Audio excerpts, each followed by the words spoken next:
Вы смотрите «Актуальное интервью», в студии Сергей Михедов. Здравствуйте. В Северо-Восточном федеральном университете с 20 по 25 ноября проводится всероссийский конкурс «Исследуем и проектируем».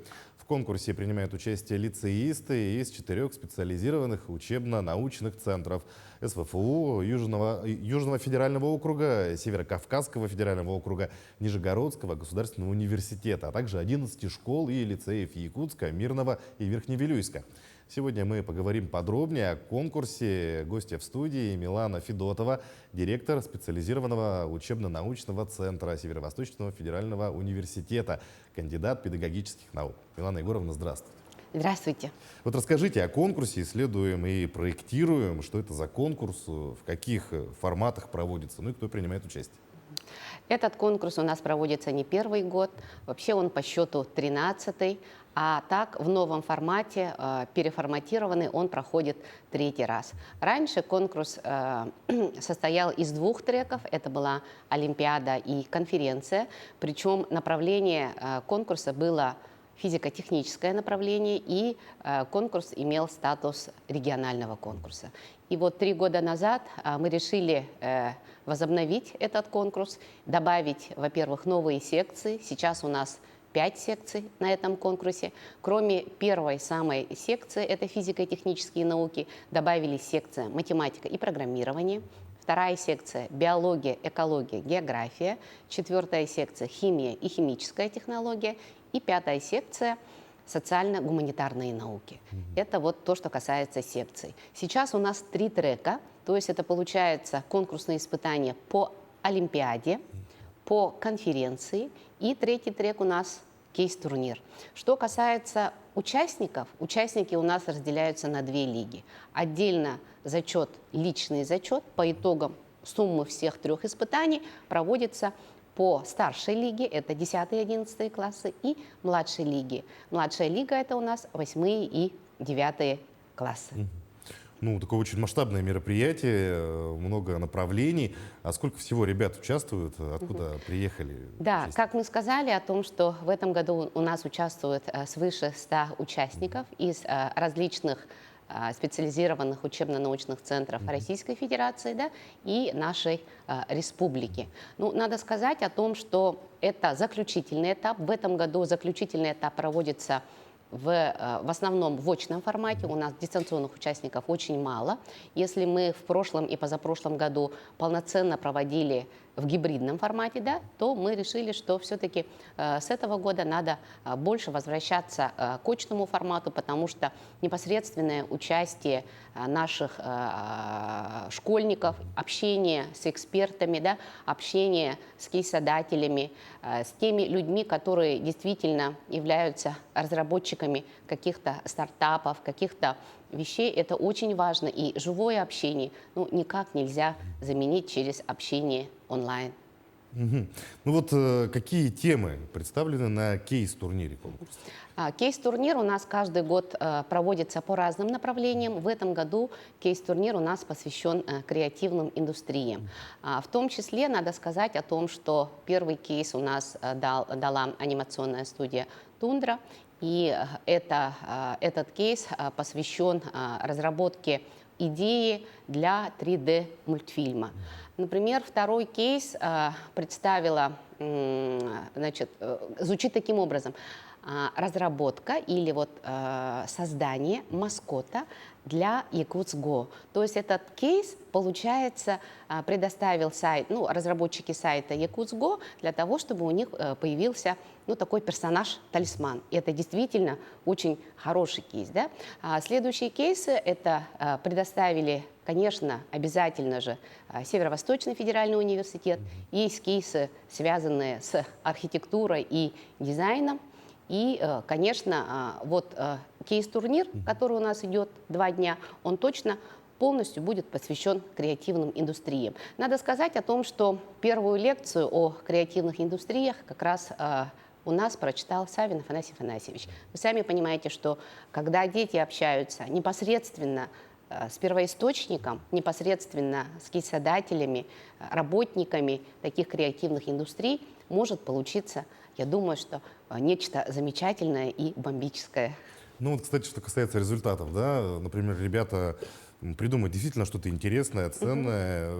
Означает ли это, что это может быть использовано и вообще, что получат победители в итоге? Да, конечно, надо сказать о том, что когда мы проводим различные соревнования, особенно если это касается кейс-турниров, когда дети решают именно те задачи, которые ставят реальные, скажем так, партнеры, да, то авторские права на эти изобретения или на что-то, они не могут быть они не могут принадлежать только ребенку или только кисодателю. Да? Это будет уже дальнейшее сотрудничество, скажем так, вот, работодателей и наших участников. То есть, получается, ребята будут трудоустроены уже, можно Ну, даже не то сказать чтобы так. трудоустроены, возможно, с ними будут заключать договора о том, чтобы дальше, значит, доделывать идею. Мгм. Ну, вот что необходимо для того, чтобы школьники активно вовлекались, да, в науку, какие форматы нужно применять для этого, вот, ну и что дает участие учащемуся, да, за занятие наукой, если он не собирается становиться ученым. Да, но вот наш конкурс «Исследуем и проектируем», он отличается на самом-то деле от всех конкурсов тем, что у нас имеется 3 трека. Мы знаем, что Олимпиада — это про знание. Так же получается, да? Про то, что надо знать, учиться, постигать новое, неизведанное. Что касается конференции, это исследовательская работа, это научная работа. То есть у ребенка развивается логика, мышление, он начинает думать, какие проблемы есть, как их можно решать. И действительно, возможно, в будущем он как может связать свою жизнь с исследованием, с наукой, но может и не связывать, но тем не менее научится правильно ставить цели, анализировать проблему. Да? И что касается кейс-турнира, кейс-турнир — это про то, что каждый человек в современном мире, он должен быть не один. То есть должна появиться команда единомышленников. Да? Ребенок должен научиться общаться со сверстниками, которых он никогда, возможно, и не видел. Да? И он должен научиться решать те необычные задачи, которые сейчас ставят кисодатели. На самом-то деле в жизни наши дети будут сталкиваться с бесконечным количеством задач, неопределенных задач. Да? И, конечно, когда мы говорим о том, что дает, мы должны понимать о том, что любое развитие, да, это будь то кружки, то проектная деятельность, то участие в таких мероприятиях, это в любом случае развивает наших детей. И наши дети будут, по крайней мере, теоретически, да, и практически готовы понимать и анализировать, ставить цели и решать какие-то определенные задачи, которые возникают в реальной жизни. Ну, в современном мире действительно необходимо какое-то проектное мышление, уже, да, учиться этому уже со школы очень полезно. А вот по каким направлениям вообще, да, обучаются дети в специализированном учебно-научном центре СВФУ? Ну, надо сказать о том, что вообще всего специализированных учебно-научных центров в России 10. А в нашем специализированном учебно-научном центре мы обучаем детей по 5 профильным направлениям. Первое направление — это физико-техническое направление. Второе направление — математика и информационные технологии. Третье направление — это химико-технологическое направление, четвертое — биолого-экологическое направление и пятое направление — лингвистическое направление. И надо сказать о том, что мы, университетский лицей, значит, ориентированы только на среднее общее образование, то есть у нас обучаются дети в 10 и 11 классе. Набираем мы детей после 9 класса на основе вступительных испытаний, которые проводятся у нас 3 раза в год. И, в принципе, на нашем сайте условия конкурсного отбора всегда у нас, да, опубликованы. А вот есть ли какие-то преимущества у выпускников, да, вашего центра, может быть, при поступлении, при дальнейшем обучении? Ну, надо сказать о том, что в правилах приема вузов таких, скажем так, преференций нет. Но другое дело то, что практически 80% наших выпускников, они становятся призерами, победителями всероссийских олимпиад, научно-практических конференций, различных интеллектуальных конкурсов. Поэтому при предъявлении индивидуальных достижений, конечно, у них баллы будут по этим направлениям. И надо сказать о том, что наши выпускники неплохо сдают единые государственные экзамены и, соответственно, становятся студентами ведущих вузов не только нашей России. Мгм. Ну, то есть ребята после 9 класса идут учиться в лицей по каким-то отдельным, ну, по своим направлениям, да, в которых Да. они хотят развиваться. А упускают ли они знания по другим направлениям? Или им дается Нет, полностью все на знания, самом-то как деле положено? у нас это школа. Мгм. То есть все предметы, которые должны изучать обучающиеся 10-11 классов, конечно же, обучают.